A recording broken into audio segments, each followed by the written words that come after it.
प्यारे बच्चों, एक बुनकर जो कभी स्कूल नहीं गया, जिसने कोई डिग्री नहीं ली, उसने ऐसी बातें कही जो आज 600 साल बाद भी हमारे दिल को छू जाती हैं। सोचो ज़रा, एक गरीब कपड़ा बुनने वाला इंसान जो बस बुनते बुनते सोचता रहा और उसकी सोच इतनी गहरी निकली कि आज वो सोच हर इंसान के दिल पर राज करती है। आज हम बात करेंगे उन्हीं के दोहों की जो सुनने में छोटे हैं लेकिन मतलब में पूरी जिंदगी समेटे हैं। हम बात कर रहे हैं कबीरदास जी की। कबीरदास जी कोई राजा महाराजा नहीं थे, वो एक ऐसे इंसान थे जो काशी की गलियों में कपड़ा बुनते थे और साथ साथ जिंदगी की सच्चाइयाँ भी बुनते थे। इन्होंने ना हिंदू धर्म की परवाह की ना मुस्लिम धर्म की, बस एक ही बात कही, सच बोलो, अच्छे बनो, भगवान मिल जाएगा। सीधे शब्दों में अगर कहें तो कबीरदास जी वो दोस्त हैं जो मुंह पर सच बोल देते हैं। तो चलिए इनके दोहे पढ़ते हैं और उनका अर्थ भी समझते हैं। साच बराबर तप नहीं, झूठ बराबर पाप, जाके हृदय साच है, ता हृदय गुरु आप। इसका अर्थ है कि अगर तुमने कभी झूठ बोला हो और मम्मी ने उसका पता लगा लिया हो तो जो डर लगता है ना अंदर, वही पाप है। कहने का मतलब है कि सच बोलना सबसे बड़ी तपस्या है और जिसके दिल में सच है उसके दिल में भगवान खुद रहते हैं, यानी झूठ बोलने से भगवान हृदय से निकल जाते हैं। बड़ा हुआ तो क्या हुआ, जैसे पेड़ खजूर, पंथी को छाया नहीं, फल लागे अति दूर। इसका अर्थ है कि खजूर का पेड़ बहुत लंबा होता है, देखने में कितना सुंदर, शानदार, पर उसके नीचे बैठे तो छाया नहीं मिलती और फल खाना हो तो इतना ऊपर कि पहुंच से ही बाहर। कबीरदास जी कहते हैं, सिर्फ बड़े होने से क्या फायदा अगर किसी के काम ना आ सको।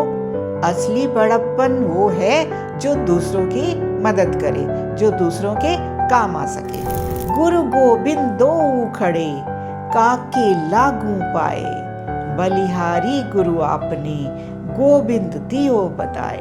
इसका अर्थ है कि एक तरफ अगर गुरु खड़े हों और दूसरी तरफ भगवान खड़े हों तो आप किसके पैर छुएंगे पहले? कबीरदास जी बोलते हैं, पहले गुरु के चरण स्पर्श करने चाहिए, क्योंकि गुरु ने ही तो भगवान से मिलाया है। अति का भला न बोलना, अति का भला न चूप, अति का भला न बरसना, अति की भली न धूप। कबीरदास जी कहते हैं कि किसी भी चीज़ की अधिकता अच्छी नहीं होती। बहुत ज़्यादा बोलना बुरा होता है क्योंकि लोग परेशान हो जाते हैं। बहुत ज़्यादा चुप रहना भी बुरा है क्योंकि इससे ज़रूरी बातें छुप जाती हैं। उसी तरह बहुत ज़्यादा बारिश में बाढ़ आ जाती है और बहुत तेज़ धूप से धरती सूख जाती है। ऐसी बानी बोलिए, मन का आपा खोए, औरन को शीतल करे, आपहु शीतल होए। इसका अर्थ है कि कभी किसी ने तुमसे मीठा बोला हो तो कैसा लगता है? अच्छा लगता है ना?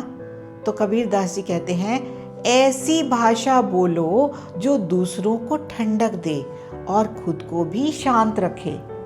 गुस्से में बोला एक शब्द दोस्ती तोड़ सकता है, याद रखना। निंदक नेड़े राखिए, आंगन कुटी छवाए, बिन पानी साबुन बिना, निर्मल करे सुभाए।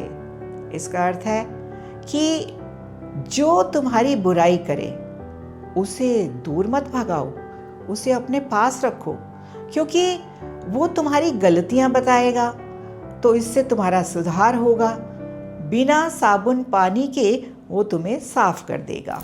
साधु ऐसा चाहिए जैसा सूप सुभाए, सार सार को गही रहे, थोथा दे उड़ाए।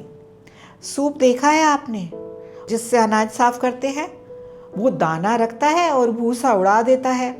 तो कबीरदास जी कहते हैं, अच्छा इंसान ऐसा होना चाहिए जो अच्छी बातें अपनाए और बेकार बातें छोड़ दे। आजकल की भाषा में अगर हम कहें तो फिल्टर जैसा होना चाहिए।